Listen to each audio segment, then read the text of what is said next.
નમસ્કાર વિદ્યાર્થી મિત્રો, ફરી પાછા આપણે ધોરણ 11 સાયન્સ ફિઝિક્સ વિષયમાં ચેપ્ટર 2માં આગળ વધીએ છીએ. ગયા વિડીયોની અંદર આપણે ચેપ્ટર નંબર 2 જે છે શરૂ કરેલું. એની અંદર આપણે ગતિના પ્રકારો, સ્થાનાંતર અને પથ લંબાઈ વિશે જે છે ડિટેલમાં સમજ્યા હતા. સાથે સાથે એને રિલેટેડ જે છે MCQ પણ આપણે કર્યા હતા. ખાસ એ વિડીયો તમે ન જોયો હોય તો પહેલાં ખાસ તમે જોઈ લેજો, કારણ કે આ લેક્ચરની અંદર જે છે એ આપણે સ્થાન વિરુદ્ધ સમયના આલેખો જોશું. સાથે સાથે સરેરાશ ઝડપ અને સરેરાશ વેગની પણ વાત કરવાની છે. તો ઝડપ અને વેગ તમને તો જ સમજાશે જો તમે સ્થાનાંતર અને પથ લંબાઈ વ્યવસ્થિત સમજેલા હશો. તો ખાસ એ વિડીયો ન જોયો હોય તો સૌપ્રથમ એ જોઈ લેજો.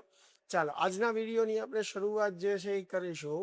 તો સમજવાનું છે આપણે એક્સ વિરુદ્ધ ટીના આલેખો પરથી ગતિની સમજૂતી. એટલે સ્થાન વિરુદ્ધ સમયના આપણને આલેખ આપેલા હોય તો એ આલેખ ઉપરથી આપણે ગતિની સમજણ મેળવતા જે છે એ શીખવાનું છે. બરાબર. હવે એની માટે જે છે એક આપણે સંદર્ભ બિંદુ, દાખલા તરીકે આ આપણું સંદર્ભ બિંદુ છે અને કોઈ એક સીધી રેખા પર રેખીય ગતિ કોઈ પદાર્થ કરે છે. ધારો કે અહીંયા અંતર જે છે એ 10, અહીંયા 20, અહીંયા 30, આ 40 અને આ 50, અને આ બધા અંતર જે છે એ મીટરમાં છે. તમને સમજાય આલેખ, એટલા માટે એક્ઝામ્પલ આપતા આપતા જ આલેખ જે છે એ સમજાવું છે. આ બાજુ જે છે ધારો કે કોઈ પદાર્થ વિરુદ્ધ દિશામાં ગતિ કરે તો વિરુદ્ધ દિશા માટે અહીંયા -10, -20, -30, -40 એવી રીતે આપણે દર્શાવી શકીએ. બરાબર. સૌપ્રથમ જે છે એક કામ કરીએ, આપણે ફક્ત પહેલા ધન દિશા ધ્યાનમાં લઈએ. તો ધારો કે કોઈ પદાર્થ જે છે એ આ આપણું સંદર્ભ બિંદુ છે અને કોઈ પદાર્થ એ જે છે એ અહીંયા સંદર્ભ બિંદુથી 20 મીટર દૂર છે. તો ટી બરાબર 0 સમય જ્યારે આપણે ગતિનું અવલોકન શરૂ કરીએ છીએ એ સમયને આપણે 0 સમય કહી દઈએ. તો ત્યારે જે છે એનું સ્થાન જે છે એક્સ કેટલું છે? 20 મીટર છે. હવે પદાર્થ સ્થિર છે તો 0 સેકન્ડે એનું સ્થાન 20 મીટર છે. ત્યાં જ છે પદાર્થ. 1 સેકન્ડે કેટલું થશે? તો પણ 20 જ થશે. બરોબર. 2 સેકન્ડે કેટલું થશે? 20 જ થશે.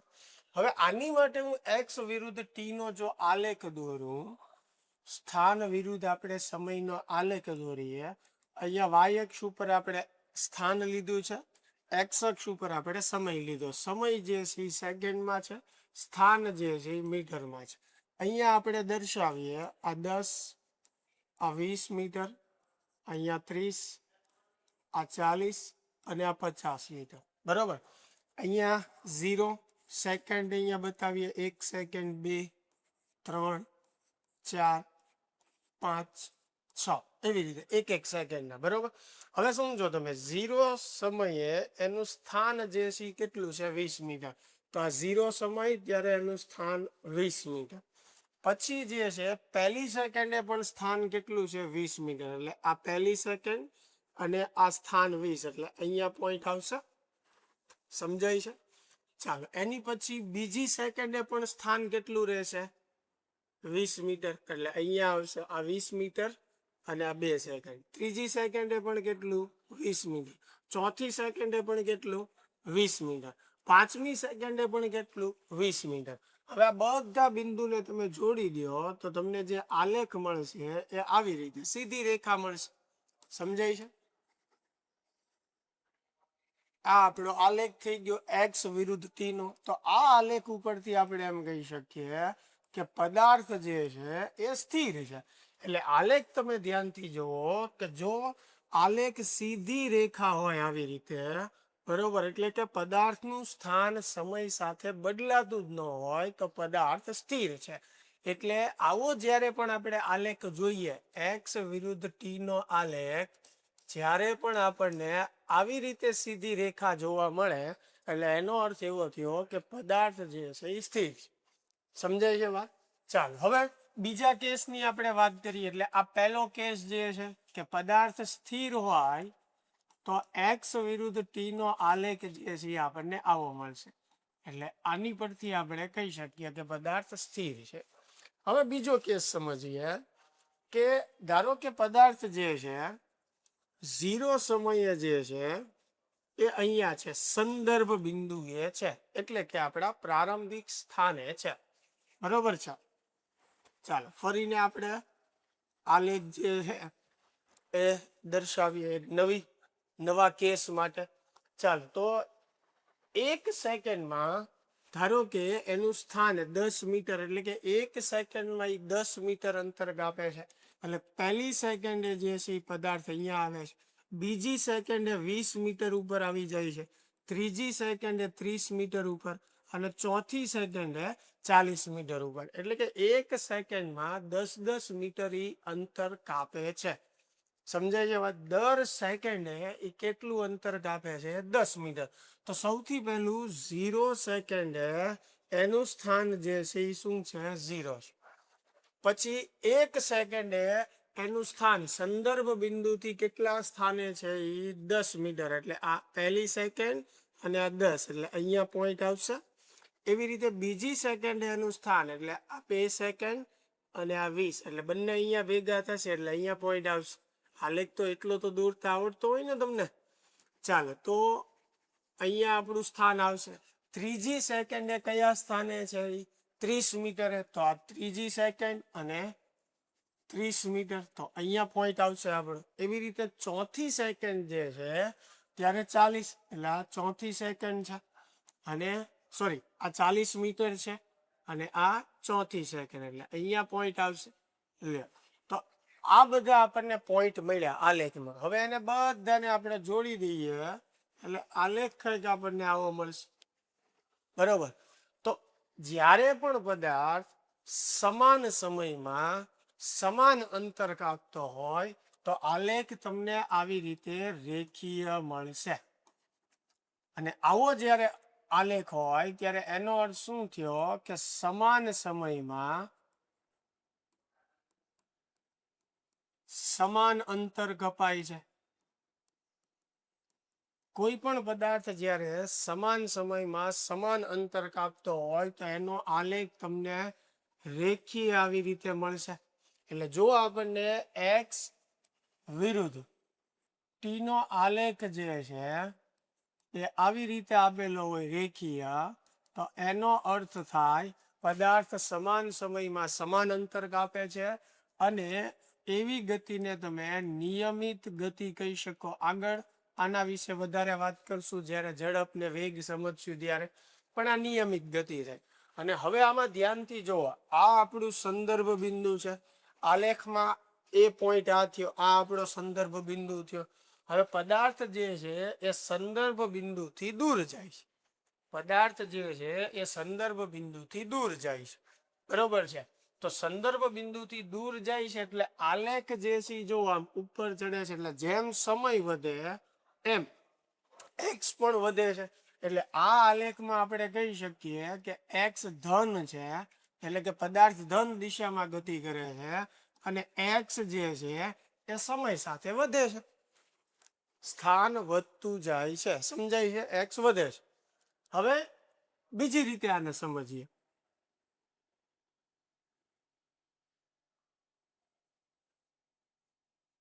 ચાલ હવે જુઓ કે પદાર્થ જે છે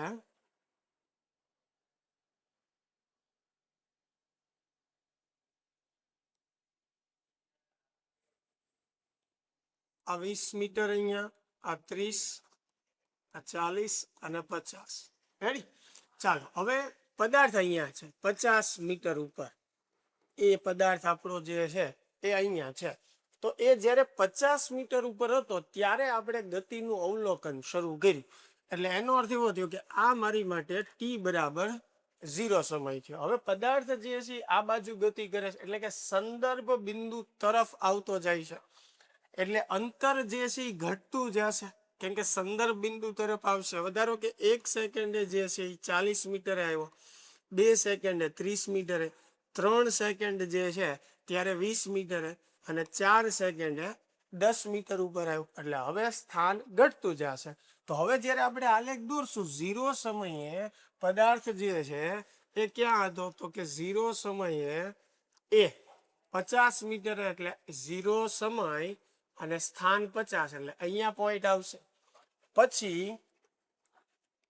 1 સેકન્ડે ક્યાં છે 40 મીટરે, તો 1 સેકન્ડ ત્યારે સ્થાન જે છે એ 40 મીટર.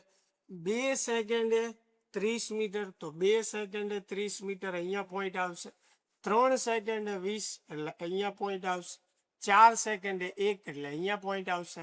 હવે સ્ટાર્ટિંગ થી લઈને એન્ડ સુધી આ બધાને તમે જોડી તો આલેખ જો નીચે ઉતરે છે. આમાં એક્સ ધન જ છે, ધ્યાનથી સમજો. એક્સ આમાં ધન જ છે કારણ કે ધન બાજુ છે પદાર્થ. પણ પદાર્થ જે છે એ સંદર્ભ બિંદુ તરફ આવે છે, એટલે એક્સ ની કિંમત જે છે એ શું થાય છે, ઘટતી જાય છે. અને આમાં પણ સમાન સમયમાં સમાન અંતર જ કપાય છે, એટલે આને પણ નિયમિત ગતિ જ કહેવાય. આમાં પણ સમાન સમયમાં સમાન અંતર જે છે કપાતું હતું, બરોબર. આમાં પણ સમાન સમયમાં સમાન અંતર કપાય, એટલે બંને નિયમિત ગતિના આલેખ છે. પણ આમાં એક્સ વધે છે, આમાં એક્સ ઘટે છે, બરોબર. એટલે એક આલેખ જે છે એ આવો પણ હોઈ શકે, એક્સ વિરુદ્ધ ટી નો, બરોબર, જેની અંદર આવી રીતે નીચે તરફ હોય. તો આ પણ નિયમિત ગતિનો આલેખ છે, પણ આમાં એક્સ જે છે ધન છે અને એક્સ જે છે ઘટે છે. એટલે કે પદાર્થ સંદર્ભ બિંદુ તરફ ગતિ કરે છે. એટલે આલેખ આમ નીચે ઉતરતો હોય અને આપણને રેખીય આપેલો હોય તો એનો અર્થ એવો થયો કે પદાર્થ સંદર્ભ બિંદુ તરફ ગતિ કરે છે. એટલે સમજો આલેખ પરથી આખી ગતિનું વર્ણન આપણે કરી શકીએ. મૂળ આલેખને આપણને સમજતા આવડવું જોઈએ. ખ્યાલ આવે છે? તો આ રીતે પણ જે છે આલેખ મળે. ચાલ હવે જે છે બીજી આપણે વાત કરીએ. સમજો કે આ પદાર્થ જે છે એ ગતિ કરતા કરતા અહીંયા પહોંચી ગયો એ બિંદુ સુધી, બરોબર. હવે જ્યારે એ બિંદુએ એ પહોંચે છે, એટલે કે સંદર્ભ બિંદુએ અહીંયા પહોંચે છે એ પદાર્થ, ત્યારે આપણે ગતિનું અવલોકન શરૂ કરીએ છીએ. એટલે આ મારી માટે ટી બરાબર 0 સમય થયો અહીંયા છે. હવે પદાર્થ આ તરફ ગતિ નથી કરતો, પણ વિરુદ્ધ બાજુએ ગતિ, આ બાજુ ગતિ કરે છે. તો હવે આ -10, -20, -30 અને -40, રેડી. ચાલો, તો હવે આ કેસમાં તમે જુઓ પદાર્થ જે છે એ સંદર્ભ બિંદુ જે છે એની વિરુદ્ધ બાજુ, આ બાજુ આપણે ધન લીધી હતી તો એની સામેની બાજુ શું થશે, ઋણ થશે. તો હવે સ્થાન આપણે ઋણ બતાવવું પડશે. શું કામ ઋણ બતાવવું પડશે? કારણ કે ઋણ દર્શાવશું તો જ આપણને ખ્યાલ આવશે કે પદાર્થ ધન દિશા જે ધારી છે એની કરતા વિરોધી દિશામાં ગતિ કરે. તો હવે જ્યારે આપણે આનો આલેખ દોરીએ તો સમય જે છે એ તો ધન જ આવવાનો છે. ઉપર આપણે વાયક્ષ ઉપર સ્થાન લીધું હતું, તો ઉપર સ્થાન ધન હોય, આપણે ઋણ સ્થાન દર્શાવવું હોય તો નીચે તરફ આવશે, કારણ કે હવે વિરુદ્ધ દિશામાં ગતિ કરે છે. હવે સેમ વાત અહીંયા 0 સમય છે, અહીંયા 1 સેકન્ડ, આ 2, આ 3, આ 4, અહીંયા 5. એવી જ રીતે જે છે અહીંયા -10, -20, -30 અને -40. ચાલો, 0 સેકન્ડે પદાર્થ ક્યાં છે, 0 ઉપર.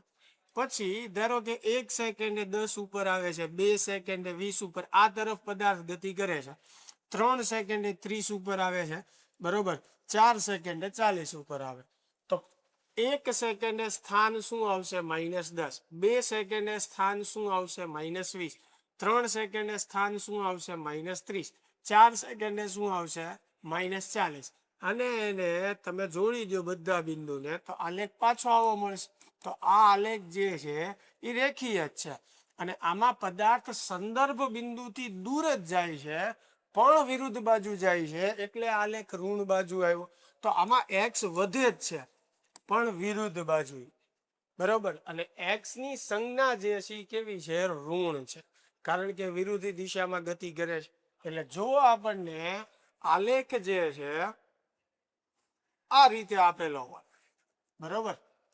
એક્સ અને ટી નો આલેખ, અહીંયા સમય ટી, અહીંયા એક્સ, અને આવી રીતે આપેલો હોય તો આ પણ નિયમિત ગતિનો આલેખ જ છે. જો આ પણ નિયમિત ગતિ છે, આ પણ નિયમિત ગતિ. શું કામ નિયમિત ગતિ છે? આ ત્રણેય આલેખ સમાન સમયમાં સમાન અંતર કપાય છે, એટલે આલેખ આવા રેખીય જ મળે. પણ આમાં એક્સ ધન છે અને વધે છે, આમાં એક્સ ધન છે પણ ઘટે છે.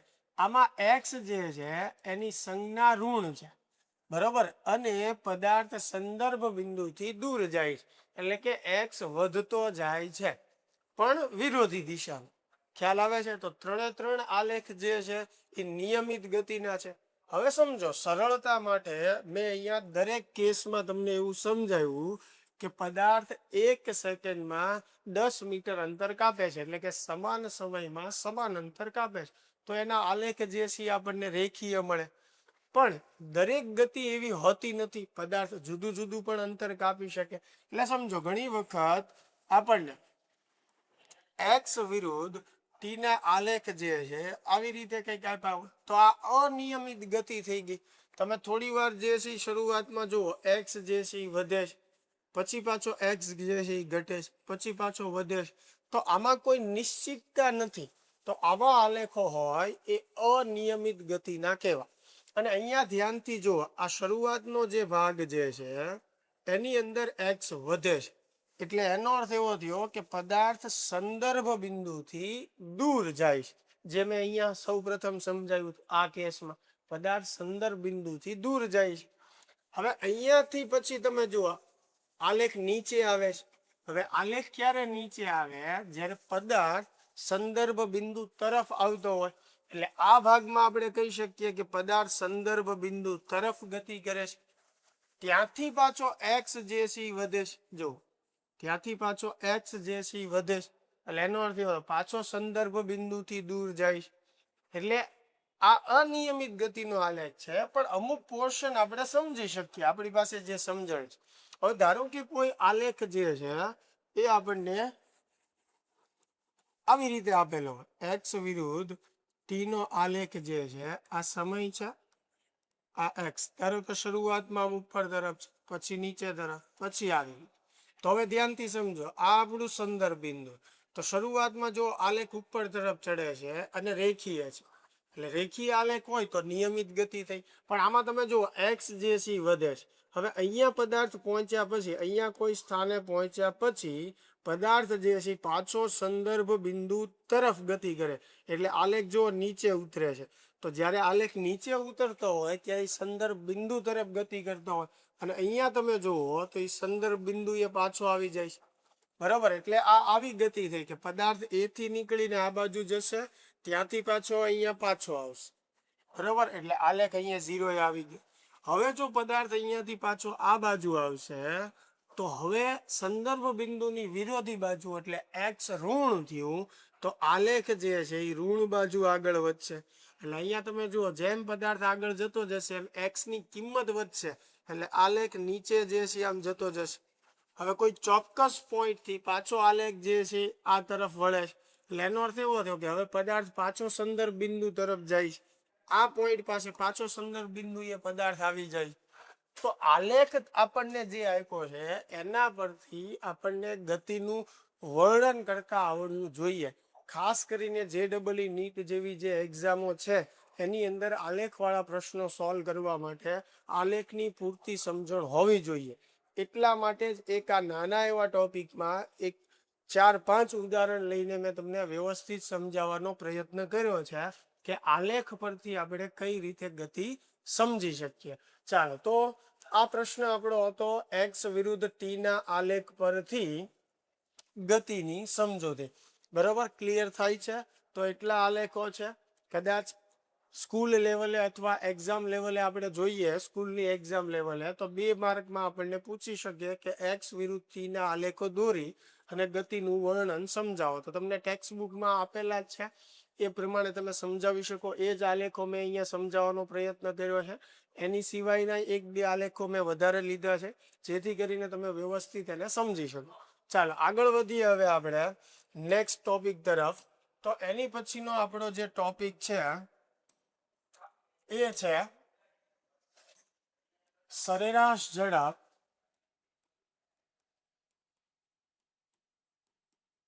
અને સરેરાશ વેગ. સરેરાશ ઝડપ અને સરેરાશ વેગ. ચાલો, ઝડપ જે છે એની વ્યાખ્યા આપણે એમ લખી શકીએ કે પથ લંબાઈ, આખી લખીએ આપણે વ્યાખ્યા, પદાર્થની પથ લંબાઈ અને તે માટેના સમયગાળાના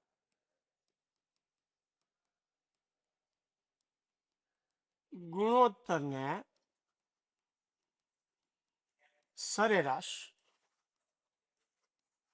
ઝડપ કહેવાય. ચાલો, પદાર્થની પથ લંબાઈ અને તે માટે જે સમય લીધો હોય એ સમયના ગુણોત્તરને શું કહેવાય? ઝડપ કહેવાય. તો ગુજરાતીમાં સિમ્પલ આપણે લખી શકીએ કે પથ લંબાઈ એના છેદમાં સમયગાળો, આ આપણને શું આપે? સરેરાશ ઝડપ આપે. પથ લંબાઈને તમે એક્સ કહો, સમયને તમે ટી કહો, તો સામાન્ય રીતે સૂત્ર તમે આવું લખી શકો. આપણે આવી રીતે યાદ રાખશું કે સરેરાશ ઝડપ એટલે પથ લંબાઈના છેદમાં સમયગાળ. બરોબર, એટલે કે કોઈ પણ તમે ગતિની વાત કરો તો એ ગતિ દરમિયાન કપાયેલું કુલ અંતર અને એની માટે લાગેલા કુલ સમયના ગુણોત્તરને સરેરાશ ઝડપ કહેવાય. બરોબર છે? ચાલો, સમજાય છે આખી વાત? હવે એની પછી આપણે વાત કરીએ સરેરાશ વેગની. તો સરેરાશ વેગ શું છે કે પદાર્થે કરેલા સ્થાનાંતર અને તે માટે લીધેલા સમયગાળાના ગુણોત્તરને સરેરાશ વેગ કહેવાય. ચાલો, સરેરાશ વેગ જે છે એનું સૂત્ર જે છે એ શું છે? સ્થાનાંતરના છેદમાં સમયગાળો. સ્થાનાંતરના છેદમાં સમયગાળો. હવે સ્થાનાંતર એટલે ડેલ્ટા એક્સ કહી શકીએ, સમયગાળાને ડેલ્ટા ટી ગયો. હવે ડેલ્ટા એક્સ એટલે x2 માઇનસ x1, અંતિમ સ્થાન માઇનસ પ્રારંભિક સ્થાન એમ પણ લખી શકાય. ડેલ્ટા ટી એટલે કે x2 માટેનો સમય એટલે t2, x1 માટેનો સમય એટલે t1. તો આવી રીતે પણ આપણે સરેરાશ વેગ જે છે એને વ્યાખ્યાયિત કરી શકીએ. તો ખાસ અહીંયા એ ધ્યાન રાખવાનું છે કે બંનેની સંજ્ઞાવિધ છે. સરેરાશ ઝડપ હોય કે સરેરાશ વેગ હોય, બંનેને દર્શાવીએ આપણે વિસંજ્ઞા વડે. બંનેનો એકમ જે છે એ મીટરના છેદમાં સેકન્ડ જ થવાનો, પણ બંનેનું સૂત્ર જુદું છે, બંનેની સમજણ જુદી છે. ઝડપનું સૂત્ર છે પથ લંબાઈના છેદમાં સમય અને વેગનું સૂત્ર છે સ્થાનાંતરના છેદમાં સમય. હવે અગાઉના લેક્ચરમાં જ આપણે ભણી ગયા કે પથ લંબાઈ શું છે, સ્થાનાંતર શું છે, એટલે એ બંને રાશિ અલગ છે, એટલે એ મુજબ ઝડપ અને વેગ પણ અલગ થશે.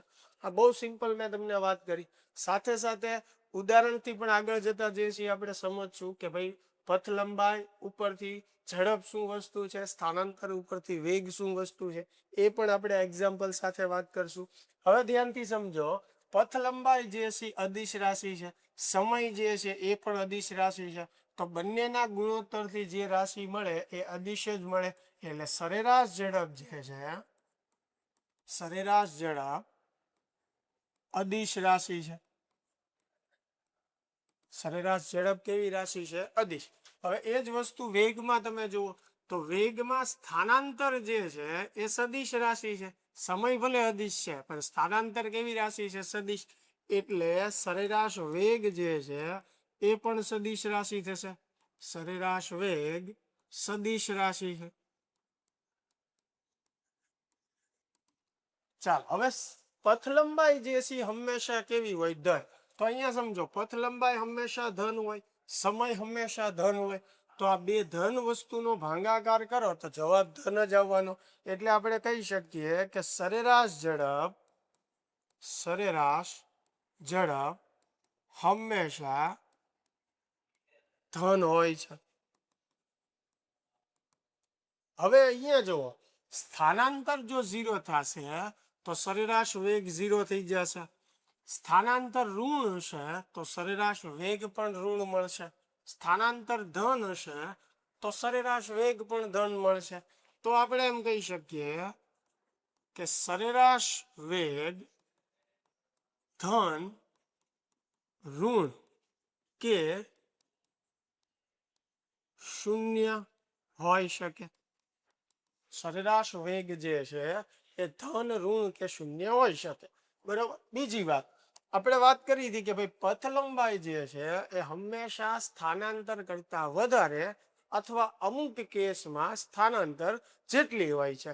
તો એ જ વસ્તુ તમે જુઓ, ઝડપના સૂત્રમાં શું છે? પથ લંબાઈ. બરાબર. તો પથ લંબાઈ મોટી છે તો ઝડપ પણ મોટું થશે, ઝડપ પણ મોટી થશે. એટલે આપણે એમ કહી શકીએ કે સરેરાશ ઝડપ જે છે એ સરેરાશ વેગ કરતા વધારે અથવા તો સરેરાશ વેગ જેટલી હોય છે.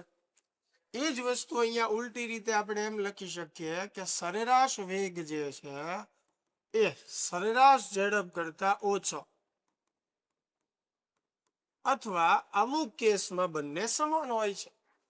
પણ એવું ક્યારેય ન બને કે સરેરાશ વેગ ઝડપ કરતા વધારે હોય. હંમેશા ઝડપ વધારે હોય અથવા અમુક કેસમાં બંને જે છે એ સમાન હોય. તો થિયરીમાં પણ આપણને આ પ્રશ્ન જે છે એ પૂછી શકે છે મિત્રો. બરાબર. અલગથી કે ભાઈ સરેરાશ ઝડપ વિશે નોંધ લખો, સરેરાશ વેગ વિશે નોંધ લખો. મોટા ભાગના કેસમાં જેમ સ્થાનાંતર અને પથ લંબાઈ તફાવત સ્વરૂપે પૂછે છે એમ ઝડપ અને વેગ જે છે એ પણ તફાવત સ્વરૂપે વધારે પૂછતા હોય છે. એટલા માટે જ મેં તમને અહીંયા તફાવત સ્વરૂપે બંનેના 4 મુદ્દાઓ લખીને આપેલા છે. સરેરાશ ઝડપ માટે આપણે શું લખી શકીએ અને સરેરાશ વેગ માટે આપણે શું લખી શકીએ. આના આગળ એક્ઝામ્પલ જોશું એટલે વધારે તમને ક્લિયર થશે. પણ અત્યારે બેઝિક મેં તમને બંનેના સૂત્ર સંજ્ઞાનો એનો આઈડિયા આપ્યો છે, જેથી કરીને સ્થાનાંતર અને પથ લંબાઈ પરથી તમે એને સહેલાઈથી યાદ રાખી શકો. બરોબર છે. ચાલો આની માટે હવે ઝડપ અને વેગ માટે અમુક કિસ્સાના સૂત્રો જે છે MCQ પ્રશ્નો સોલ્વ કરવા માટે એ આપણે યાદ રાખવાના છે. એ હવે જોઈએ. ચાલો હવે ઝડપ માટે અમુક સૂત્રો જે છે ખાસ તમે યાદ રાખજો. થોડુંક તમને અત્યારે અઘરું લાગશે પણ જ્યારે આપણે એવા પ્રશ્નો ગણશું ત્યારે એનો ઉપયોગ આવશે. એટલા માટે થઈને અત્યારથી જ તમને આ સૂત્રો જે છે એ આપી રાખું છું. સરેરાશ ઝડપ જે છે એનું સૂત્ર જે છે એ શું થાય? પથ લંબાઈના છેદમાં સમય અથવા કુલ સમય. બરાબર. અથવા સમયગાળો. આ આપણું સૂત્ર છે. આ તો ખ્યાલ જ છે.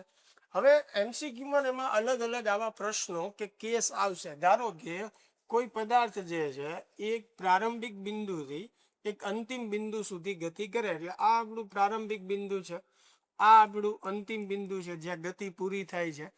અને એનું ટોટલ અંતર જે છે એ ધારો કે d છે અને એની માટે ટોટલ સમય જે છે એ ધારો કે t જેટલો લાગે છે. તો મારે આ કેસમાં ઝડપ મેળવવી હોય તો હું કેમ મેળવી શકું? તો કે ભાઈ ઝડપ બરાબર પથ લંબાઈના છેદમાં સમય, એટલે કે કાપેલું કુલ અંતર છેદમાં એની માટે લાગતો કુલ સમય, એટલે કે d ના છેદમાં t. આવી રીતે મળે. પણ આપણને પ્રશ્નમાં શું આપશે કે ભાઈ કોઈ પદાર્થ જે છે એક બિંદુથી ગતિની શરૂઆત જે છે એ કરે છે. એને કાપવાનું જે ટોટલ અંતર છે, એને કાપવાનું જે કુલ અંતર છે એમાંથી d1 અંતર જે છે એ v1 ઝડપથી કાપે છે. d1 જે છે અંતર એ v1 ઝડપથી કાપે છે. d2 અંતર જે છે એ v2 ઝડપથી કાપે છે. અને d3 અંતર જે છે એ v3 ઝડપથી કાપે છે. બરોબર. અને એની માટે સમય પણ જુદો જુદો લાગે. d1 માટે t1 સમય લાગે છે, d2 અંતર કાપવામાં t2 સમય લાગે છે, d3 અંતર કાપવામાં t3 સમય લાગે છે. તો આવા અલગ અલગ આપણને કેસ આપ્યા હોય કે પદાર્થે કાપવાના કુલ અંતરમાંથી D1 અંતર આટલી ઝડપથી કાપે છે, D2 અંતર આટલી ઝડપથી, D3 અંતર એટલી ઝડપથી, તો તેની સરેરાશ ઝડપ મેળવો. હવે સરેરાશ ઝડપનું સૂત્ર મેં તમને અહીંયા કીધું એમ કે કુલ અંતર છેદમાં શું થશે? કુલ સમય. હવે તમે અહીંયા સમજો, એને જે કાપવાનું અંતર છે એ ટોટલ કેટલું છે? D. પણ કઈ રીતે કાપે છે? અલગ અલગ વેગથી અલગ અલગ અંતર કાપે છે. એટલે સીધું આ સૂત્ર નહીં આવે, કારણ કે દરેક જે અંતર છે એ જુદી જુદી ઝડપથી એ કાપે છે. તો અહીંયા જે છે ડી જે છે ટોટલ અંતર, એની જગ્યાએ D1 plus D2 plus D3. મેં અહીંયા 3 ભાગ માટે ઉદાહરણ લીધું છે. 2 પણ કેસ આપેલા હોઈ શકે, 4 પણ આપેલા હોઈ શકે. જેમ મેં અહીંયા 3 વિભાગ લીધા છે એમ ઓછા પણ હોઈ શકે, વધારે પણ હોઈ શકે. હવે નીચે સમય, તો D1 માટે સમય શું છે? T1 છે. D2 માટે સમય શું છે? T2 છે. અને એવી રીતે D3 માટે T3. તો આવી રીતે મૂકી શકીએ. હવે માનો કે સમય જે છે આપણને આપ્યો જ નથી, તો એવા કેસમાં આ સૂત્રને તમે જુઓ, આ જે સૂત્ર છે આપણું V બરાબર D ના છેદમાં T, તો T બરાબર શું લખી શકો? D ના છેદમાં V લખી શકો. તો હવે હું ફક્ત આ પહેલા ભાગ માટે લખું તો સમય બરાબર અંતરના છેદમાં વેગ. તો આ સૂત્ર આપણું જે છે એ D1 plus D2 plus D3 A as it is. T1 ની જગ્યાએ શું લખી શકું? D1 ના છેદમાં V1, બરાબર. પછી એવી જ રીતે T2 માટે D2 ના છેદમાં V2, T3 માટે D3 ના છેદમાં V3. તો આમાં D1 D2 અંતર કાપવા માટે સમય જે છે એની જગ્યાએ આપણે સૂત્ર મૂકી દીધું છે. તો આ સૂત્રનો ઉપયોગ આપણે ક્યારે કરવાનો છે? તો આ આપણો પહેલો કેસ છે. જ્યારે તમારે નોંધ કરવી હોય તો લખી રાખો ખાસ, કે જ્યારે જુદા જુદા અંતર જુદી જુદી ઝડપે કાપે ત્યારે સરેરાશ ઝડપ મેળવવા માટેનું આ સૂત્ર છે. હવે તમને આવી રીતે 2 ગાળા આપ્યા હોય તો આ સૂત્ર 2 માટે જ આવશે, D1 D2 અને D1 ના છેદમાં V1 પ્લસ D2 ના છેદમાં V2. અહીંયા મેં 3 ગાળા લીધા છે તો 3 સુધી સૂત્ર આવશે. માનો કે આવા 4 ગાળા હોય તો 4 સુધી સૂત્ર. પણ આ સૂત્ર ક્યારે વાપરવાનું? જુદી જુદી ઝડપે જ્યારે જુદા જુદા અંતર કપાતા હોય ત્યાં. ખ્યાલ આવે છે હું કહું છું? જુદી જુદી ઝડપે જુદા જુદા અંતર કપાતા હોય એ કેસમાં સરેરાશ ઝડપ મેળવવાનું ડાયરેક્ટ આપણે આ સૂત્ર વાપરી શકીએ. ટેક્સ્ટબુકની અંદર આપણે લખેલું નહીં હોય, પણ ખાસ જ્યારે આપણે JEE નીટ જેવી એક્ઝામની તૈયારી કરતા હોઈએ ત્યારે આવા પ્રશ્નો MCQ પૂછાતા હોય છે. તો એની માટે આવા સૂત્ર જો આપણને ખબર હોય તો આપણું સોલ્યુશન ઇઝી અને ઝડપી બની જાય છે. ક્લિયર થાય છે આ વાત? ચાલો આમાં બીજો કેસ જે છે આપણે સમજીએ. હવે આ આપણું મેઇન સૂત્ર છે, બરોબર. આમાં તમને જે કાંઈ કેસ આપ્યો હોય એ પ્રમાણે તમે કિંમત મૂકો એટલે કોઈ પણ કેસનો જવાબ આવી જવાનો છે. પણ આ સમીકરણનું તે અમુક કેસમાં આપણને સરળ સ્વરૂપ જોવા મળે, એ પણ આપણે વ્યાખ્યાયિત કરીએ છીએ.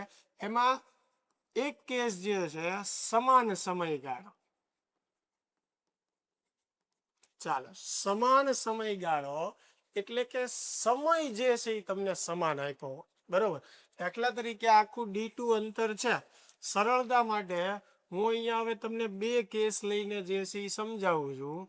દાખલા તરીકે આ આપણું પ્રારંભિક બિંદુ છે, આ અંતિમ બિંદુ છે.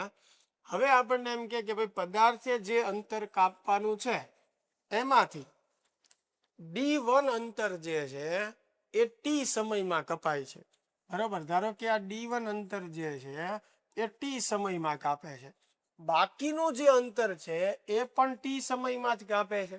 એટલે કે બંને અંતર જે છે એ કાપવા માટે આપણને સમાન સમય આપેલો છે.